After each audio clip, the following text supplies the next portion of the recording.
Hey everyone! In this quick guide, I'm going to walk you through how to create a Jira story from start to finish. Whether you're brand new to Jira or just need a clean refresher, this'll get you set up fast. So first up, head into the project where you want the story to live.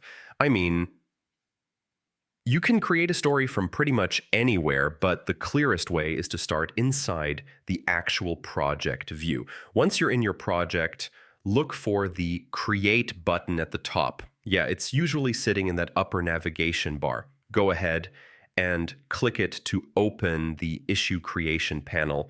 Now you'll see the issue form. Make sure the issue type is set to story. Jira sometimes defaults to task or bug, so just pop open that drop down and switch it over. Next, add a summary. Think of this like the headline of the work. Keep it short, but make it clear enough that anyone scrolling through your backlog knows exactly what it is. All right, now the description. This is where you add the user story format, the classic as a user, I want, so that. And if you've got acceptance criteria, drop them in as a simple bullet list. Doesn't have to be fancy, just readable. If you're working inside a sprint or a team has already claimed it, go ahead and assign the story.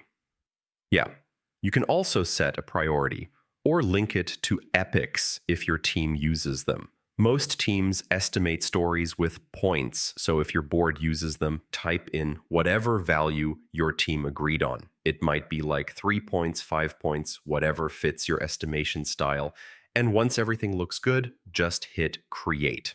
The story will pop into your backlog or your active sprint depending on where you started. And yeah, that's really all there is to it. You now know how to create a clean Jira story the right way. If you want to dive deeper into epics, backlog grooming, or sprint setup, stick around. I've got more guides coming.